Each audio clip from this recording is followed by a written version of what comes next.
అందరికీ దేవుని నామ పేరిట వందనాలు. నా పేరు అనుపద.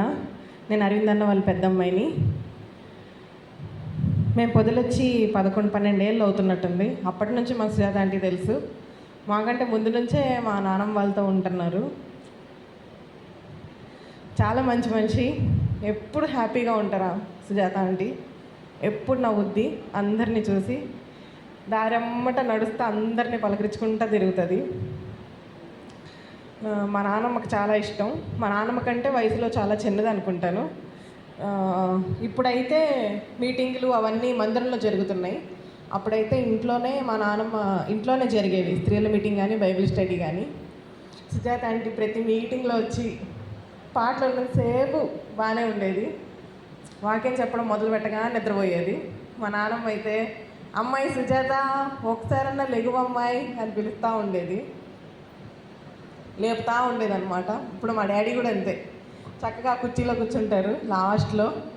అమ్మో సుజాతమ్మో లెగువమ్మో అంటూ ఉంటాడు మా డాడీ కూడా. వాక్యం చెప్తా ఎప్పుడు నిద్రపోయిద్ది వాక్యం చెప్తే, ఎవ్వరు చెప్పినా కూడా. అయితే ఏం చదువుకున్నారు అని మేము ఆట పట్టిస్తూ ఉంటాం అన్నమాట. ఏమన్నా అంటే నేను ఎంటెక్ చదివా అని అంటది. ఎంటెక్ చదివిందంట. ఏం చదివిందో తెలియదు కానీ పాటలు మాత్రం ఈ పుస్తకంలో నాకు తెలిసి ఉన్న పాటలన్నీ కంటతం ఆమెకి. అసలు చూడకుండా మేము చూసే తప్పులు పాడతామేమో, ఆమె చూడకుండా చక్కగా పాడేద్ది. అంతే చక్కగా ప్రార్థనా పరురాలు కూడా. ఇక్కడ గొలుసు ప్రార్థన అని ఒకటి రాసాము చూడండి. అందులో ఫస్ట్ పేరు పెద్దదని సచేదమ్మ గారి పేరున్న, రెండో పేరు మాత్రం సుజాతమ్మ పేరే ఉంది చూడండి. చక్కగా అందరి కోసం ప్రార్థన చేసింది. ఇక్కడ మరి ఎంతమంది కూర్చున్నారో నాకు తెలియదు. అందరి కోసం ప్రార్థన చేసింది. మరి కుటుంబం అంటే ఎంతో ప్రేమ. రమేష్ అన్న అంటే చాలా ఇష్టం. వాళ్ళ మనవరాళ్ళు అంటే చాలా ఇష్టం. ఆదివారం ఇక్కడ ప్రార్థన జరిగాక సాయంత్రం ఒకవేళ లేట్ అయితే ఫోన్ చేసిద్ది అనమాట. అమ్మ మా రాళ్ళు ఉన్నాయా మీ దగ్గర అని. మనవరాళ్ళని రాళ్ళు అంట. మా రాళ్ళు ఉన్నాయా మీ దగ్గర పంపిస్తారా అని అడుగుతూ ఉండిద్ది సాయంత్రం లేట్ అయితే. చాలా మంచి మనిషి. ఇంకా మేమిద్దరం ఎక్కడంటే బాగా వంట చేసుకొని తినడంలో మేమిద్దరం చాలా చక్కగా మాట్లాడుకుంటాం అనమాట. చాలా చక్కగా ఉండిద్ది సుజాత ఆంటీ. వంట చాలా బాగా చేసిద్ది. పచ్చళ్ళు నూరడంలో ఇంకా బెరాకాలం ఆ తర్వాత ఎవరన్నా. ఎందుకంటే ఆమె గురించి బాధాకరమైన విషయాలు చెప్పుకోవడానికి నిజంగా ఏం లేవు. ఎప్పుడు సంతోషంగా ఆమె సంతోషంగా ఉండిద్ది, మమ్మల్ని నవ్విచ్చిద్ది.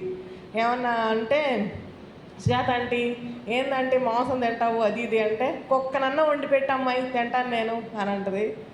చాలా చాలా జోవియల్గా ఉంటుంది. అంత ఖుషీగా మరి నిజంగా ఇంకెవ్వరు లేరు ఆ తర్వాత. నేను భలే ఎక్కిరిచ్చేదాన్ని.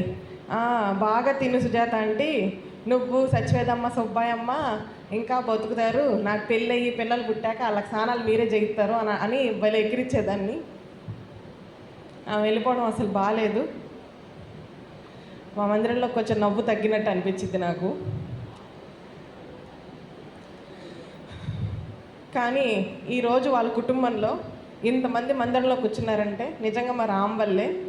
రమేష్ అన్న కానీ, మరి లక్ష్మక్క కానీ, ఆ ఫ్యామిలీ అంతా, చిన్నిసరాలు కానీ, మరి సంధ్య కానీ, వాళ్ళందరూ అను అభి మనవరాళ్ళు. నిజంగా ఆవిడ ఇవాళ ఖచ్చితంగా పరలోక రాజ్యంలో ఉంది. అలాగే వీళ్ళందరూ పరలోక రాజ్యంలో ఉండాలని మొత్తం కుటుంబం అంతా రక్షణలోనికి నడిపించబడింది. అది చాలా గొప్ప విషయం ఆమె వల్ల. మా నాన్నమ్మ మేము సేవకి నడిచి తిరిగే వాళ్ళము అని చెప్పేదన్నమాట ఊర్లూరులో. అందులో ఖచ్చితంగా సుజాత ఆంటీ పేరు ఉండేది. Sujatha aunty, Yetlamma aunty, Kamalamma aunty, ఇలాగా భాగ్యమ్మ ఆంటీ అందరి గురించి చెప్పేది. నిజంగా మా సంఘానికి ఒక గొప్ప లాస్ ఇది.